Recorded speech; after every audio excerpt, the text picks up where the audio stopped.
Fala galera, olha só, nesta nossa videoaula aqui nós daremos continuidade com a resolução da prova de Física da AFA de 2020, a AFA que é o concurso militar da Academia da Força Aérea, e essa é a questão de número 62, de acordo com o modelo A, de acordo com a versão A da prova da AFA, eu sempre me baseio nessa versão. Se você quiser baixar essa prova e o gabarito dela, lá no meu site eu sempre disponibilizo esses arquivos para vocês. Então, aqui na descrição do vídeo eu vou deixar o link do meu site. Se vocês clicarem nesse link, vai cair numa página onde vocês conseguem baixar essa prova e também o gabarito dela, caso vocês queiram, tá? Vamos dar uma olhada nessa questão aqui de número 62, que é mais uma questão sobre a temática eletrodinâmica, tá? A questão de número 61, que foi a questão anterior, também é sobre eletrodinâmica, só que essa questão aqui de número 62 tem um nível de complexidade um pouquinho maior do que a questão 61, tá? Olha só, o circuito elétrico esquematizado a seguir é constituído de uma bateria de resistência interna desprezível e força eletromotriz epsilon. Galera, epsilon é como nós representamos força eletromotriz, que é o que nós chamamos de Fem, tá? E força eletromotriz nada mais é do que tensão, DDP, que é diferença de potencial, ou qualquer outra coisa do gênero, tá? De um resistor de resistência elétrica R, de um capacitor de capacitância C, inicialmente descarregado, e de uma chave CH inicialmente aberta. Então este aqui é o nosso circuito e é sobre ele que nós vamos ter que trabalhar. Aqui eu tenho a nossa bateria, tá? Nós representamos uma bateria com dois traços de tamanhos distintos, né? Um maior e o outro menor, e aqui esse epsilon é a tensão que essa bateria vai fornecer para o nosso circuito, tá? Aqui eu tenho uma chave inicialmente aberta. Lucas, como assim chave? Galera, chave nada mais é, por exemplo, do que um interruptor. Aí na sua casa, quando você vai ligar a luz, você aperta o interruptor e o que você está fazendo?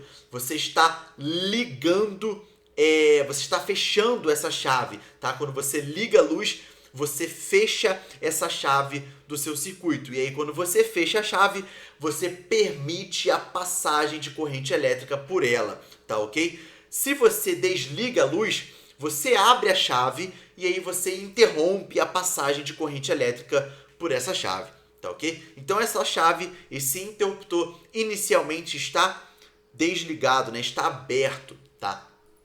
Aqui eu tenho um capacitor de capacitância C. Um capacitor nós representamos aqui, na verdade, aqui nós temos duas placas, né, paralelas, tá? Um capacitor é como se fossem duas placas paralelas e esse capacitor é representado por dois segmentos de reta de mesmo tamanho, tá? E aqui o nosso resistor de resistência R, beleza? Vamos continuar aí com a leitura do problema. Fecha-se a chave CH e aguarda-se o capacitor carregar. Galera, por que aguarda-se o capacitor carregar? Como assim, Lucas? Pessoal, o papel de um capacitor, tá? A função de um capacitor é acumular corrente elétrica, tá ok? Então, quando eu fecho essa chave, eu permito a passagem de corrente por ela, tá? De forma que esse capacitor vai ganhando energia elétrica, vai acumulando corrente, tá?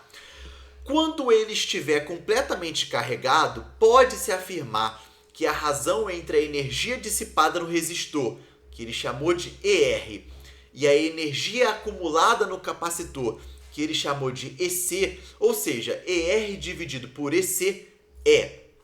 Então eu dei o zoom aqui no meu esquema, no nosso circuito, tá? E aí eu vou destacar o polo positivo e o polo negativo no nosso gerador de tensão elétrica, na nossa bateria, tá? Aqui, galera, olha, eu tenho o polo positivo é sempre onde você tem um traço maior, tá? E aqui o polo negativo, que é sempre onde você tem o traço menor, beleza? Então eu já sei que aqui é o polo positivo do meu gerador, aqui o polo negativo dessa bateria, tá? Dessa força eletromotriz. Aqui essa chave inicialmente está aberta, o que eu vou fazer? Eu vou fechar essa chave, tá? Então eu fechei essa chave e aí a partir do momento que eu fecho essa chave, eu permito a passagem de corrente elétrica, tá? quando essa chave está aberta, eu não tenho passagem de corrente elétrica, tá? Saindo, né, desse gerador, dessa bateria e percorrendo o circuito. Quando eu fecho essa chave, né, a chave aberta eu não tenho passagem. Quando eu fecho a chave, eu permito a passagem de corrente elétrica e essa corrente elétrica saindo da nossa bateria, tá ok?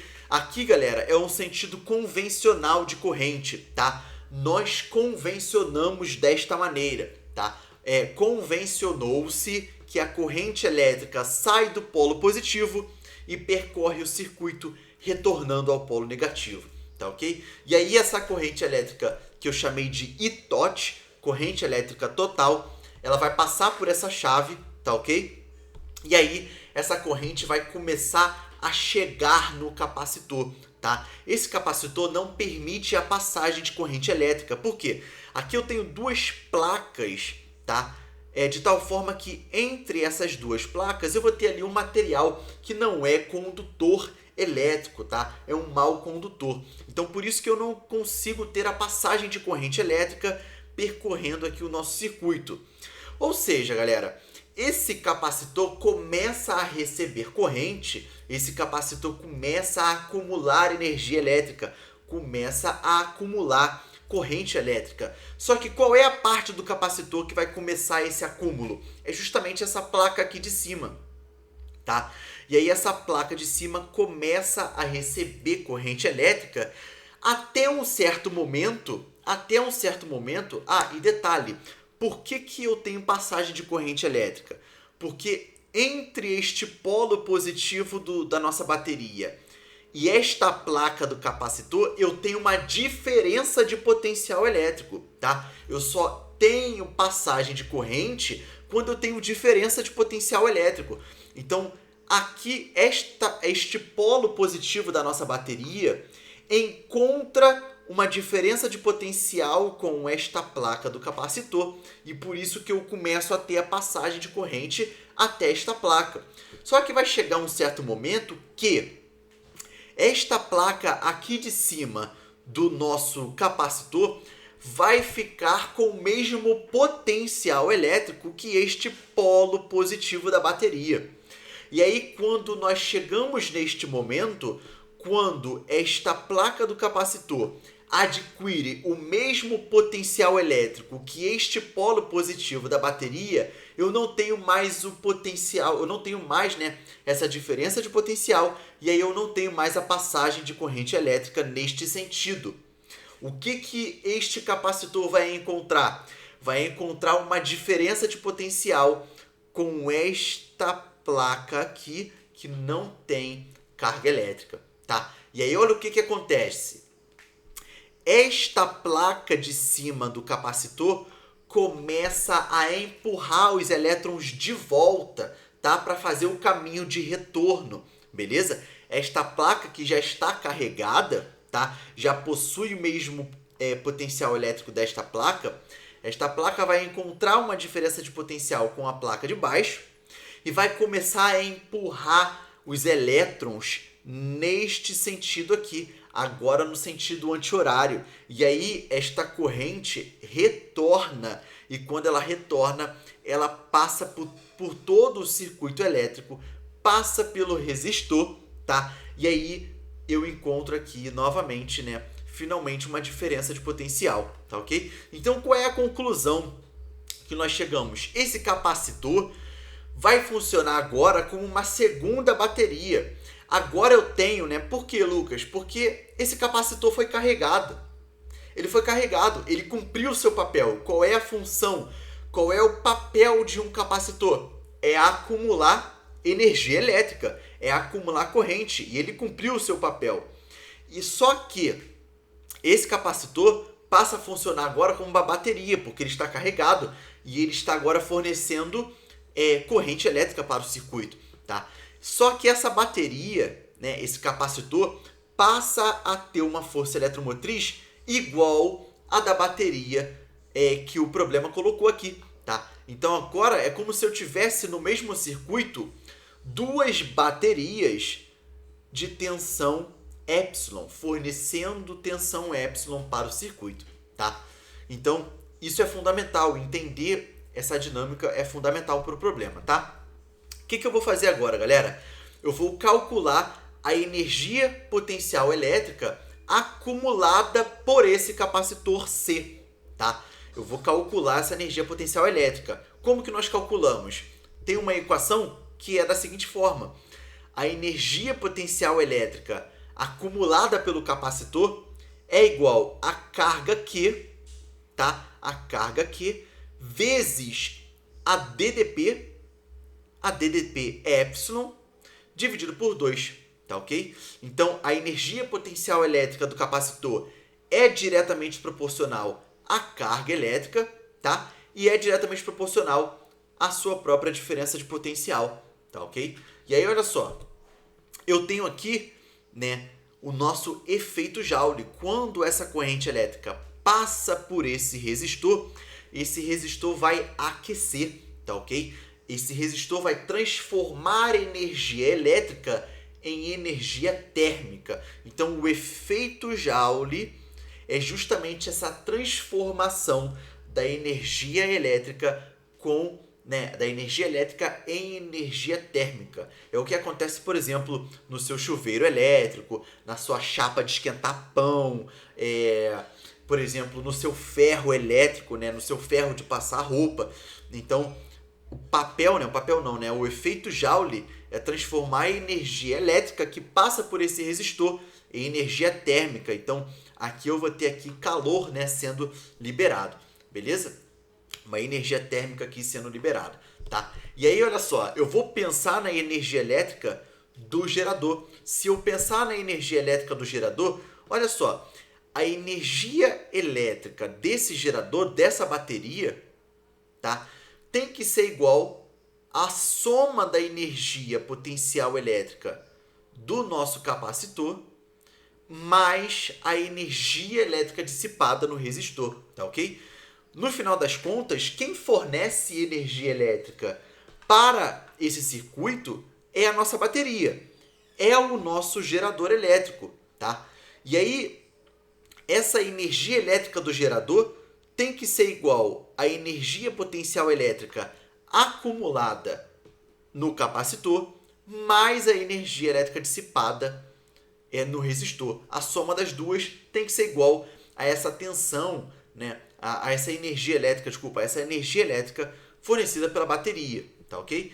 E aí, olha só o que eu vou fazer. Eu vou isolar a energia elétrica dissipada pelo resistor. Então, a energia elétrica dissipada por esse resistor é igual à energia elétrica dessa bateria menos a energia potencial elétrica acumulada no capacitor. Eu só peguei a energia potencial elétrica acumulada no capacitor, coloquei para o lado esquerdo da equação mudando de sinal. Para que eu fiz isso? Para eu poder achar uma expressão da energia dissipada, né, da energia elétrica dissipada no resistor. Por quê? Porque eu já tenho a energia potencial elétrica acumulada pelo capacitor. Eu já tenho essa expressão Q vezes epsilon divide por 2. Agora eu preciso achar uma expressão para a energia elétrica dissipada nesse resistor aqui, tá ok? E aí, olha só, galera. Eu vou colocar aqui para o lado esquerdo para a gente poder trabalhar. E aí eu vou ter o seguinte. A energia elétrica do gerador, a energia elétrica dessa bateria, pode ser calculada através da potência dessa bateria, né, a potência do gerador, vezes o tempo no qual essa bateria, esse gerador ficou ligado, tá ok? Então eu vou substituir aqui. A energia elétrica é a potência vezes o tempo. A energia elétrica do gerador é a potência do próprio gerador vezes o tempo no qual ele permanece ligado, tá? Menos a energia potencial elétrica acumulada por esse capacitor, tá? Galera, lembrando que energia nós podemos calcular, né? A energia não, né? Desculpa. Lembrando que a potência nós podemos calcular através do produto da DDP vezes a corrente total, tá? A potência elétrica dessa bateria é a própria tensão da bateria epsilon vezes a corrente total que passa por esse circuito. Repetindo, aqui eu substituí a energia elétrica da bateria por potência vezes o tempo. Agora eu estou substituindo a potência. A potência elétrica dessa mesma bateria é a sua tensão, tá? A sua força eletromotriz epsilon, vezes a sua corrente, né? A corrente total que vai passar por esse circuito, e aí vezes o tempo, que continua aqui multiplicando, menos a energia potencial elétrica acumulada por esse capacitor, tá ok? Agora eu vou substituir a corrente elétrica. O que é corrente elétrica? A corrente elétrica é uma razão, é a razão da quantidade de carga pelo tempo, tá ok? Pelo tempo que essa carga passa pela seção do fio. Então agora eu estou substituindo uma expressão para a corrente elétrica total. Então agora eu tenho epsilon vezes a carga dividido pelo tempo, que é a corrente, vezes o tempo. Aqui eu tenho o mesmo tempo, porque é o tempo no qual essa bateria fica ligada, né? Esse gerador fica ligado, menos a energia potencial elétrica acumulada pelo capacitor. Vou simplificar o ΔT, e aí eu tenho epsilon vezes Q, menos a energia potencial elétrica acumulada pelo capacitor. Eu vou substituir essa expressão por essa daqui, olha. A energia potencial elétrica acumulada pelo capacitor é a carga vezes o epsilon, vezes a força eletromotriz, dividido por 2. Então vai ficar epsilon vezes Q, menos epsilon vezes Q dividido por 2. Isso é igual a epsilon vezes Q dividido por 2. Ou seja, a energia elétrica dissipada neste resistor vai ser epsilon vezes a carga dividido por 2. Ou seja, o efeito Joule aqui, né? O efeito Joule vai ter uma energia elétrica dissipada de epsilon vezes Q dividido por 2. Então, olha que interessante, né? Essa bateria vai fornecer uma energia elétrica. E aí, o que os nossos cálculos estão nos dizendo? Que metade desta energia elétrica vai ser acumulada neste capacitor e a outra metade vai ser dissipada no resistor, tá? Eu tenho aqui epsilon vezes Q dividido por 2 aqui no capacitor e aqui no resistor. Agora, pessoal, é só a gente dividir um pelo outro. É isso que o problema quer. Qual é a razão da energia potencial elétrica acumulada pelo capacitor, né? Na verdade, ele quer o contrário, né? A energia dissipada, né? Ele quer a energia elétrica dissipada por esse resistor dividida pela energia elétrica acumulada neste capacitor. Agora eu vou substituir as expressões epsilon vezes Q dividido por 2, tudo isso dividido por epsilon vezes Q dividido por 2. Eu vou repetir o numerador e multiplicar pelo inverso do denominador, que aí eu tenho epsilon vezes Q dividido por 2 vezes 2 dividido por epsilon vezes Q. Vou simplificar o 2 com 2, o epsilon vezes Q por epsilon vezes Q. E o que me resta? Essa razão é igual a 1. A energia dissipada, né, a energia elétrica dissipada no resistor, dividida pela energia elétrica acumulada no capacitor, é igual a 1. Aqui eu tenho 50% e aqui eu tenho 50%. E isso nos dá como resposta do problema a alternativa letra D de dado. Essa razão, ER dividido por EC, é igual a 1, independentemente da razão R sobre C. Tá, pessoal? Então, fica aí, letra D de dado, resposta correta da questão de número 62 da prova da AFA do ano de 2020. Pessoal, galera, espero ter ajudado vocês nesse vídeo. Agradeço fortemente a sua atenção. Agradeço enormemente por você ter investido o seu tempo até o final desse vídeo. Valeu, galera? Se você acha que esse vídeo te ajudou e se você acha que esse vídeo poderia ajudar outras pessoas, compartilhem esse vídeo nas redes sociais de vocês para que outras pessoas possam ter acesso a esse tipo de conteúdo. Se você gostou desse vídeo, só se você gostou, qual é o seu pagamento que você poderia me dar por esse vídeo? É o seu like. Se você gostou, deixa o seu like. Se você está no YouTube, deixa o seu like. Se você está no Instagram, deixa o seu like. Eu sempre posto os meus vídeos no Instagram e no YouTube. Se você está no Instagram, vá lá no meu GTV. Procurem pela série de vídeos chamada AFA 2020 Resolução, que vocês vão ter acesso às resoluções das outras questões de física dessa prova. Se você está no YouTube, eu vou deixar um card aqui em cima com uma playlist com todas as questões de física da prova da AFA de 2020 resolvidas, para que vocês possam ter acesso às resoluções das outras questões também. Vou ficando por aqui. Muito obrigado. Até a próxima. A gente se vê certamente. Valeu!